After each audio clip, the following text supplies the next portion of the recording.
Bisa.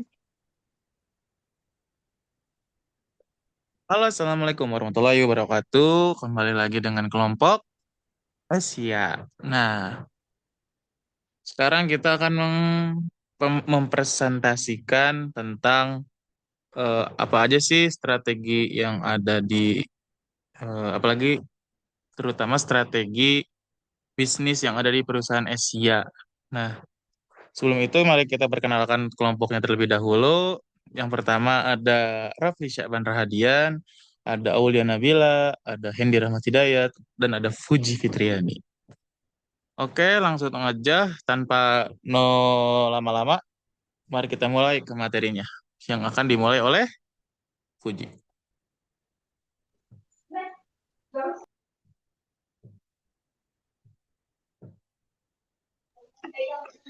Baik, di sini saya akan menjelaskan dari masalah pada PT Asia. Yang pertama ada persaingan pasar dan perubahan perilaku konsumen. Yang dimana sekarang itu kan industri telekomunikasi itu persaingannya tuh ketat banget. Jadi banyak operator lain yang nawarin layanan serupa, bahkan dengan harga yang lebih murah, tetapi jaringannya yang bagus. Nah, karena itu konsumen itu jadi lebih tertarik untuk berpindah ke operator lain yang menurut mereka itu lebih menguntungkan. Makanya SJ itu harus bisa beradaptasi sama perubahan perilaku konsumen biar nggak ditinggalkan oleh pasar. Yang kedua ada keterbatasan teknologi dan infrastruktur jaringan, yang dimana masalah lain yang dihadapinya tuh kan dari sisi teknologinya SJ itu masih pakai sistem CDMA. Sementara operator lain itu udah beralih ke GSM bahkan 4G. Karena itu jaringannya tuh jadi lebih terbatas dan kualitas sinyalnya tuh kurang stabil. Nah, kondisi ini tuh bikin si Asia itu susah bersaing di era sekarang yang semuanya udah serba cepat dan digital. Terakhir, ada kelemahan internal dan penurunan citra merek. Nah, selain dari faktor luar, Asia itu juga punya masalah dari dalam perusahaannya sendiri. Misalnya, manajemennya yang kurang cepat menyesuaikan diri dari perubahan, dan promosinya juga yang kurang menarik. Akibatnya, citra Asia itu di mata masyarakat itu jadi menurun dan dianggap ketinggalan zaman. Selanjutnya,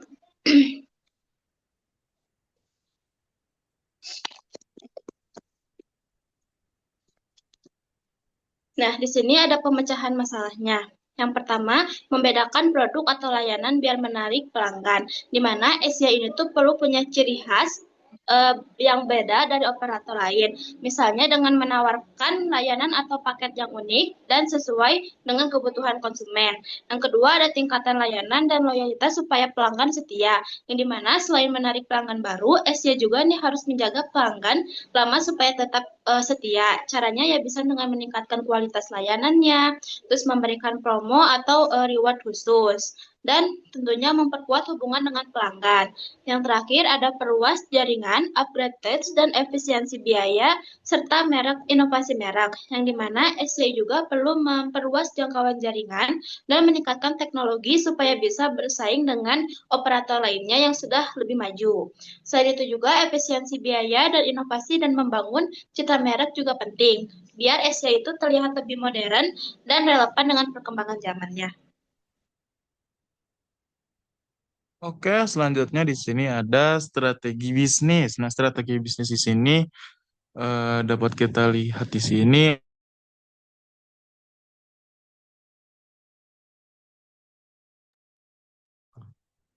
Nah, dapat kita lihat di sini ada tiga macam strategi bisnis. Yang pertama ada cost leadership, yang kedua ada diferensiasi, ada fokus strategi dan juga market market penetration. Nah, apa sih cost leadership ini? Nah, terus fokus utamanya apa? Terus dampaknya apa? Nah, dapat kita lihat di sini ada fokus utamanya yaitu adalah harga murah di pasar dan dampaknya itu sukses di awal dan menarik jutaan pelanggan. Nah, sudah kita ketahui sendiri pada pada zamannya Asia itu termasuk eh, provider ataupun HP murah dengan harga eh, pada yang pada zaman dulu HP Nokia Evercross, Mito, dan lainnya itu dibanderol dengan harga yang lumayan cukup mahal, yakni di kisaran 500.000 ke atas. Sedangkan Asia dengan harga yang sangat merakyat seperti Nokia Hikmah atau eh Hikmah atau Nokia Hidayah itu di kisaran harga yang murah, yakni 199.000.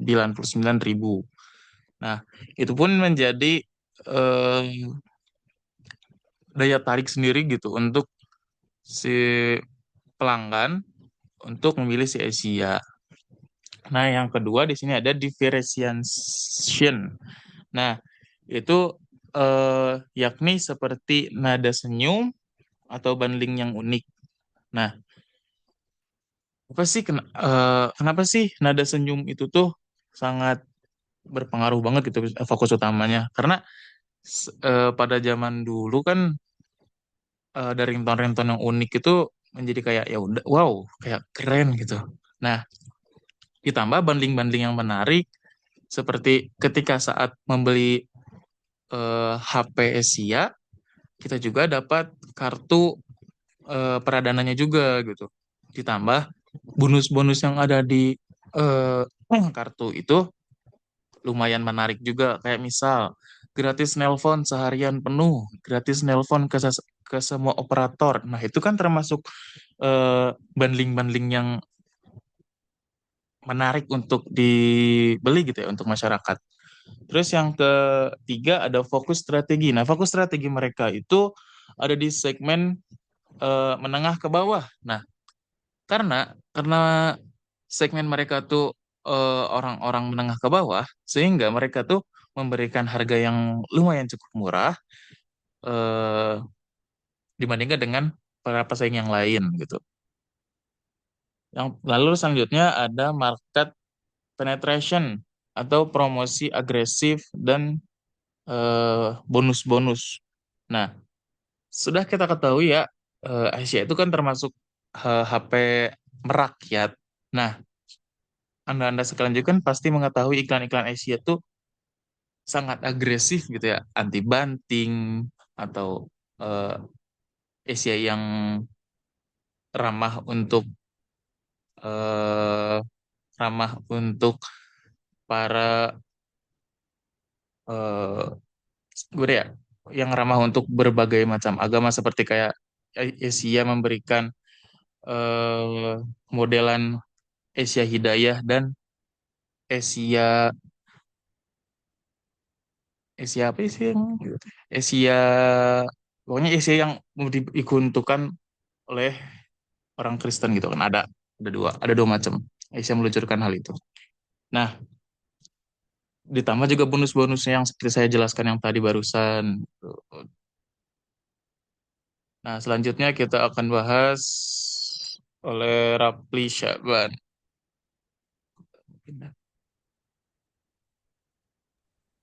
Di di sini ada analisis strategi bisnis yang pertama ada cost leadership. Nah, yang cost leadership ini ke menawarkan tarif telepon dan SMS super murah. Nah, ini tuh jadi jangka utamanya dari Asia gitu.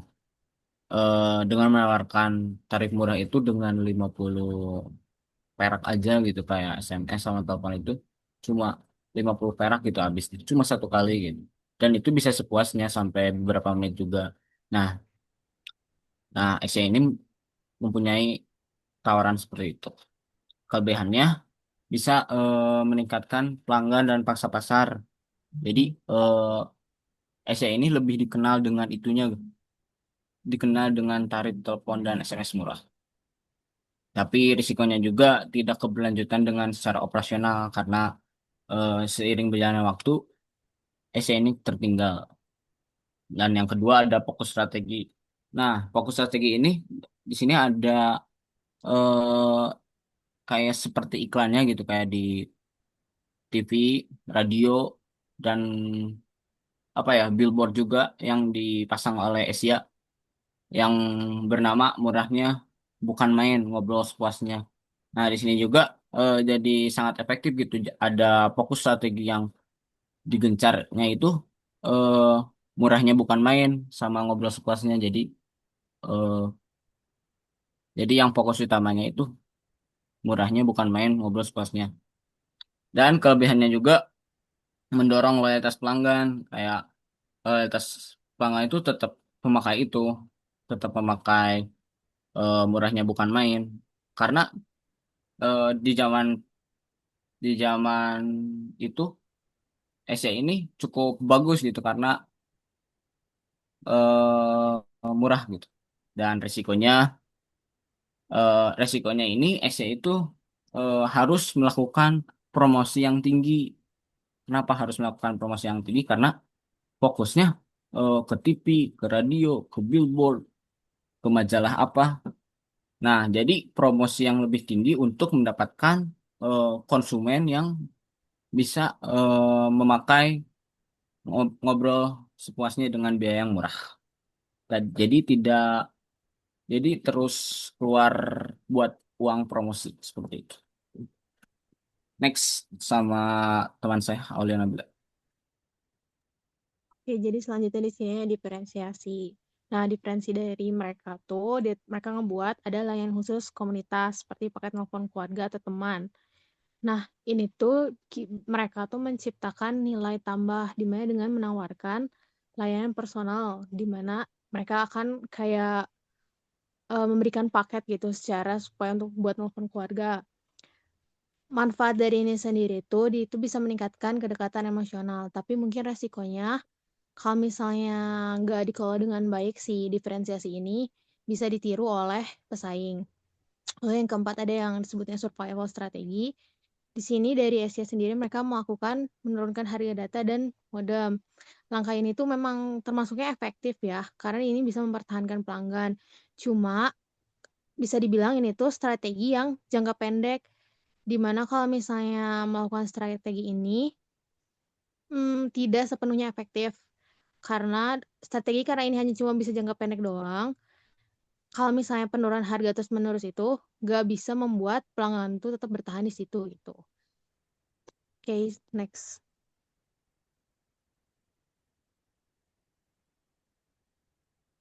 Nextnya jadi kesimpulannya, Bakri Telkom itu merupakan perusahaan yang bergerak di bidang telekomunikasi dengan merek dagang itu Asia. Didirikannya pada tahun 1993 di mana mulai beroperasi pada September 2003. Terdapat beberapa strategi bisnis yang dapat dianalisis. Dimulai tadi ada strategi kepemimpinan biaya, yang dimana dia menawarkan tarif telepon dan SMS yang super murah. Lalu juga tadi strategi pemasaran, yang dimana dia membuat promosi intensif melalui TV, billboard, dan media massa lainnya. Dan juga tadi ada strategi diferensiasi, di mana mereka mempunyai layanan khusus komunitas. Dan di sisi lain juga terdapat resiko yang didapat dari si Asia ini. Salah satunya kayak biaya promosi yang cukup besar dan margin keuntungan yang menipis.